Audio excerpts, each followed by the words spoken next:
Bollywood cafe आज explain कर रहा है एक हॉलीवुड मूवी जिसमें 16 साल की एक बिजनेसमैन की लड़की अपने फादर के साथ बिजनेस ट्रिप पे जाती है और वहाँ पर कॉर्पोरेट वर्ल्ड की गंदी हकीकत को देख के और अपने फादर की सच्चाई जान के वो हैरान हो जाती हैं। मूवी की शुरुआत में हम देखते हैं कि 16 साल की एक लड़की ली अपने फादर के साथ बिजनेस ट्रिप पे आई हैं। ली के फादर एक मल्टीनेशनल कंपनी के सीईओ हैं। आज उनको एक बहुत बड़ी डील मिलने वाली है। वो अपने फादर से पूछती हैं कि क्या कर रहे हो डैड। तो डैड बताते हैं कि वो आज उस डील को पाने के लिए सेल्स पिच की तैयारी कर रहे हैं। ली कहती हैं कि क्या मैं भी चलूं आपकी कॉर्पोरेट मीटिंग में, मैं वहाँ पे काफी डिसिप्लिन और स्ट्रिक्ट रहूंगी। उसके डैड कहते हैं कि मैं जानता हूँ तुम यहीं पे रहो। तो ली कहती हैं कि नहीं, मैं तो किसी ड्रग डीलर के साथ में भाग जाऊंगी, आपको अच्छा लगेगा क्या। तो ली के फादर कहते हैं कि ऐसा मजाक मत करो। ली के फादर कहते हैं कि मैं कैसा लग रहा हूँ। तो ली कहती है कि आप बहुत अच्छे लग रहे हो और वो उठकर अपने डैड की शर्ट को थोड़ा ठीक करती हैं और कहती हैं कि अब सही लग रहे हो।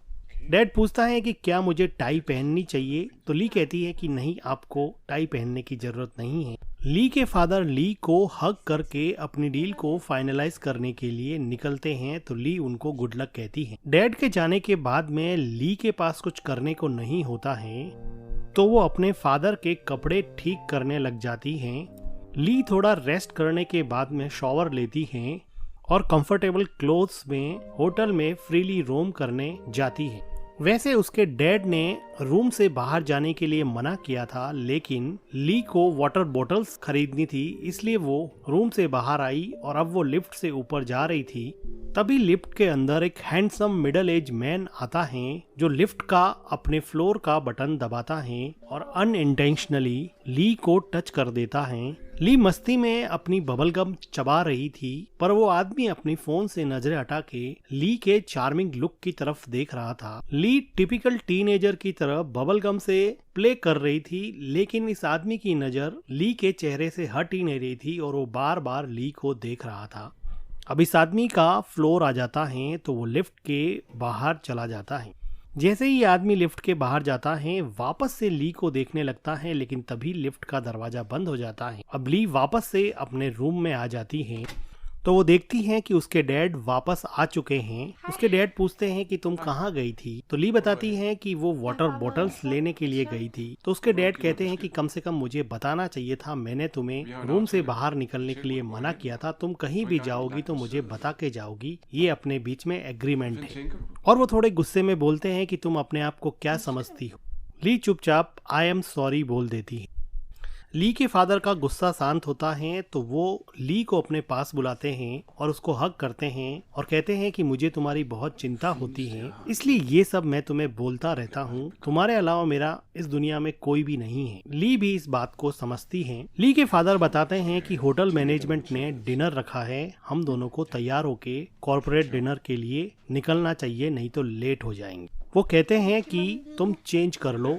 ली अपने फादर से अपना वाइट कॉर्पोरेट शर्ट मांगती हैं और अपनी टी को निकाल के डिनर के लिए वो वाइट शर्ट पहन लेती हैं ताकि वो भी कॉर्पोरेट लोगों के साथ में घुल मिल सके। ली अपने डैड को पूछती हैं कि आपकी मीटिंग कैसी रही और आपको क्या लगता है, क्या आपको वो कॉन्ट्रैक्ट मिल जाएगा क्या। लेकिन उसके डैड उसकी इस बात का जवाब नहीं देते हुए ली के कॉर्पोरेट ड्रेस की काफी प्रशंसा करते हैं और कहते हैं कि तुम बहुत खूबसूरत लग रही हो, तुम सच में ही बहुत खूबसूरत हो, तुम मेरी बेटी जो हो। वो ली को कहते हैं कि चलो डिनर टेबल पे नीचे चलते हैं और उन लोगों से अब कॉन्ट्रैक्ट लेकर ही वापस आएंगे। ली कहती है कि हाँ डैड। ली के डैड ली को डिनर पार्टी में ले जाते हैं। ली देखती हैं कि उसके फादर एक आदमी क्रिस्टीन से हाथ मिला रहे होते हैं और वो ली को क्रिस्टीन से इंट्रोड्यूस करते हैं और कहते हैं कि ये मेरी डॉटर है। और ली को कहते हैं कि ये क्रिस्टीन है, ये हमारा परचेजिंग मैनेजर है। ली ऑलरेडी इस आदमी से लिफ्ट में मिल चुकी थी। ली के फादर क्रिस्टीन को कहते हैं कि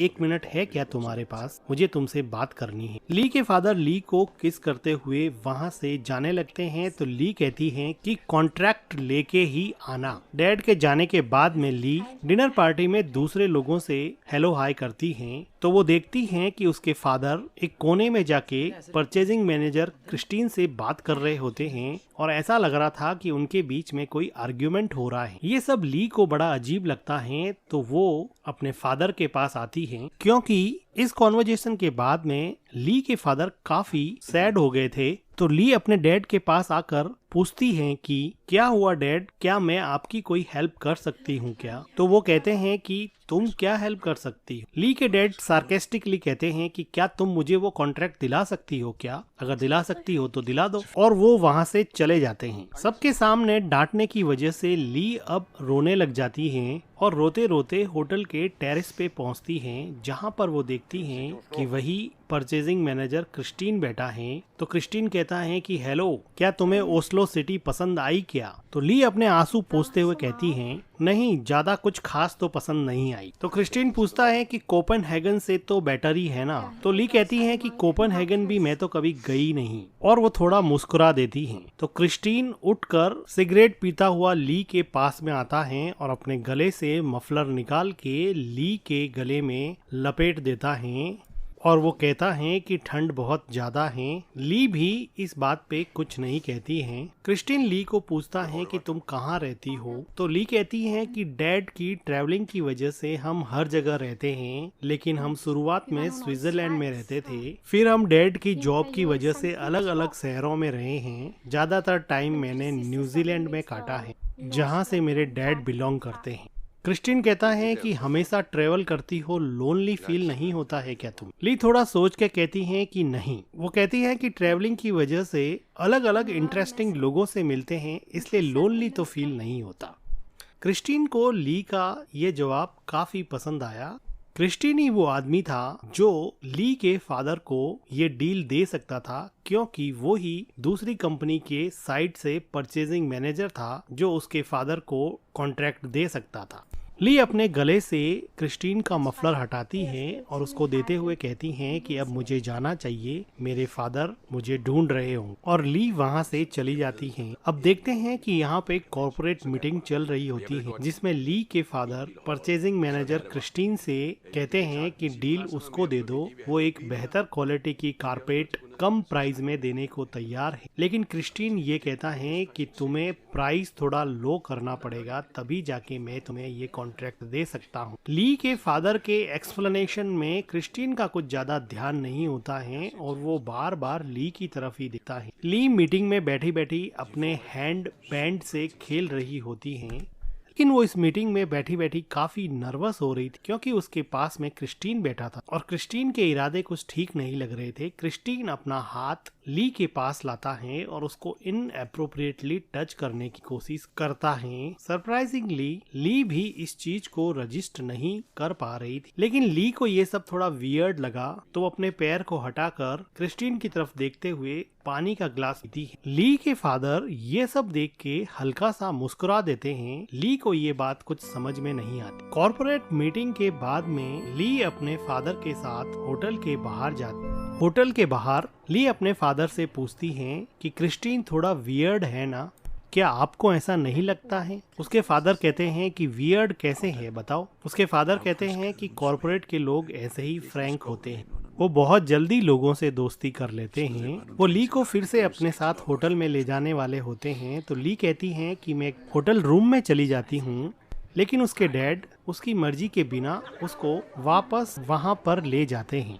डिनर के बाद में यहाँ पे सब लोग ड्रिंक करते हैं और पार्टी करने लग जाते हैं। क्रिस्टीन ली को अपने साथ डांस करने के लिए कहता है और वो ली के साथ डांस करने लगता है। ली पहले तो हिचकिचाती है, लेकिन थोड़ी देर बाद में वो क्रिस्टीन के साथ थोड़ी कंफर्टेबल हो जाती है। डांस करते करते ली देखती है कि उसके फादर किसी औरत के साथ एंजॉय कर रहे हैं, तो वो अपने फादर को डांस करने के लिए बुलाती हैं, तो उसके फादर मना कर देते हैं, जो ली को बड़ा अजीब लगता है। अब क्रिस्टीन ली को धीरे धीरे पार्टी की दूसरी तरफ ले जा रहा था। ली बार बार अपने फादर की तरफ देखती है, क्योंकि उसको समझ नहीं आ रहा कि उसके फादर अभी उसको टोक क्यों नहीं रहे, लेकिन वो फिर भी क्रिस्टीन के साथ डांस करने लग जाती है। डांस करते करते ली और क्रिस्टीन की नजदीकियां काफी बढ़ जाती। अब ली भी क्रिस्टीन से थोड़ा अट्रैक्टेड फील करने लगी और थोड़ा ओपन अप हो जाती है। वो देखती हैं कि उसके फादर सामने खड़े हैं और वो अपनी ही मस्ती में हैं, लेकिन उस पर कोई ध्यान नहीं दे रहे हैं। ये ली को बड़ी अजीब सी चीज लगती है, क्योंकि ली ने अपने फादर का ऐसा बिहेवियर पहले कभी नहीं देखा कि वो उसको इतना फ्रीडम दे। अब क्रिस्टीन ली के काफी क्लोज आ जाता है और उसको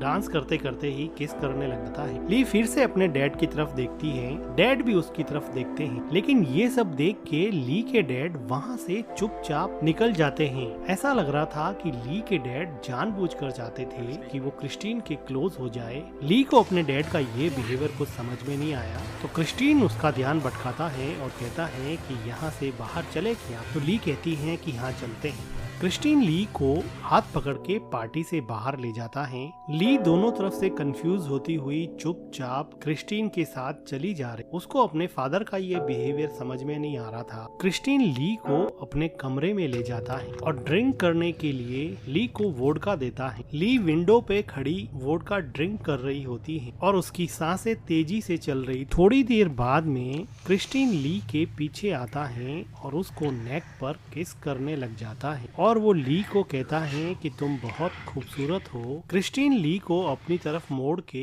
किस करने की कोशिश करता है। ली को इन सब चीजों में कोई एक्सपीरियंस नहीं होता है, लेकिन क्रिस्टीन ली को अपने अंदर इन्वॉल्व कर ही लेता है। रोमांस करते करते क्रिस्टीन ली से पूछता है कि how do you like it, तुम कैसे पसंद करती हो। तो ली इनोसेंटली बोलती है कि आई डोंट नो, मुझे नहीं पता। तो क्रिस्टीन इस बात पे हंस देता है और कहता है कि मुझे बताओ how do you like it. तो ली फिर से कहती हैं कि मुझे नहीं पता, क्योंकि मैंने ऐसा पहले कभी भी नहीं किया। तो क्रिस्टीन किस करते करते रुक जाता है और कहता है कि क्या। तो ली कहती हैं कि मैंने ऐसा कुछ भी नहीं किया, मैं अभी भी वर्जिन हूँ। उसको ये समझ में नहीं आ रहा था कि क्रिस्टीन रुक क्यों गया है, तो वो क्रिस्टीन को पूछती हैं कि क्या हुआ। क्रिस्टीन भी कंफ्यूज था, तो ली कहती हैं कि इट्स ओके, आई एम 16। तो ली कहता है कि क्या तुम 16 की ही हो, और वो ली से थोड़ा दूर हट जाता है। लेकिन अब ली क्रिस्टीन को अपने पास लाती है और उसको किस करने लगती है। उसके बाद में ली और क्रिस्टीन यहाँ पे इंटीमेट होते हैं। इंटीमेट होने के बाद में क्रिस्टीन वहाँ से चला जाता है और ली अकेली ही बैठी रह जाती है। ली को कुछ समझ में नहीं आया कि ये बिना बात किए ही कहाँ पे चला गया है। ली वापस से पार्टी हॉल में जाती है, जहाँ पे अभी भी लोग पार्टी कर रहे होते हैं। ली पार्टी में अपने डैड को ढूंढती है। थोड़ी देर ढूंढने के बाद में ली अपने डैड को देखती है, जो क्रिस्टीन से बात कर रहे थे, और अब क्रिस्टीन और उसके डैड काफी खुश लग रहे थे, जो कि थोड़ी देर पहले आर्ग्यूमेंट पे उतर आए थे। अभी ये दोनों मिलके किसी चीज का जैसे सेलिब्रेशन कर रहे हो। ली कुछ सोचने लग जाती है और उसको समझ में आ जाता है कि मेरे फादर को कॉन्ट्रैक्ट मिल गया है, लेकिन वो इस बात पे कंफ्यूज हो जाती हैं कि कैसे मेरे और क्रिस्टीन के रोमांटिक होने के बाद में मेरे फादर को अचानक से डील मिल गई है। किसी के धक्के से क्रिस्टीन अपने विचारों से बाहर निकली और अपने फादर के पास गई और इन लोगों के सेलिब्रेशन के बीच में जाकर अपने लिए भी एक वाइन का ग्लास लिया।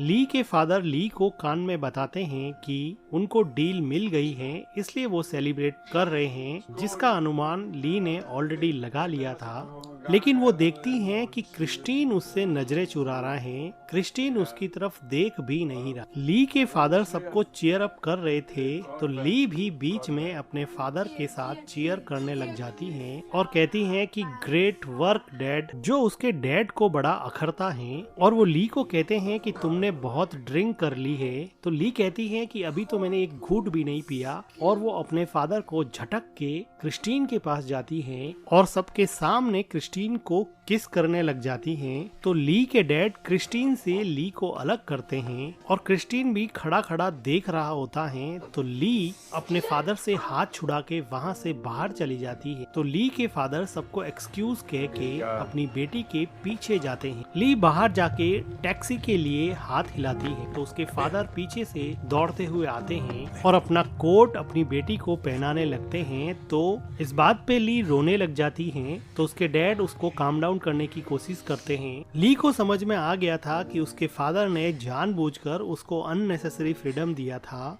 और क्रिस्टीन से डील पाने के लिए उसका यूज किया और अब यहाँ पे अपनापन जता रहे हैं और कह रहे हैं कि कल तक सब ठीक हो जाएगा।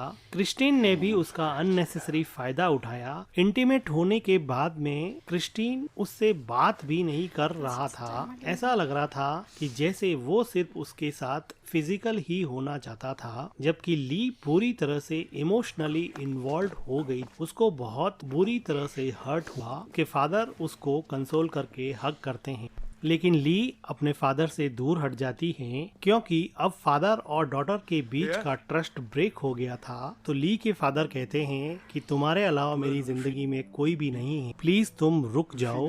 ली को ये बात सुन के रोना आया, लेकिन वो फिर भी टैक्सी में बैठ जाती हैं क्योंकि उसके फादर ने उसका ट्रस्ट पूरी तरह से तोड़ दिया था। रोते हुए ली टैक्सी में बैठ जाती है और डेनमार्क के लिए निकल जाती है। उसके फादर पीछे अकेले ही रह जाते हैं। रिश्तों की बुनियाद हमेशा विश्वास पर टिकी रहती है।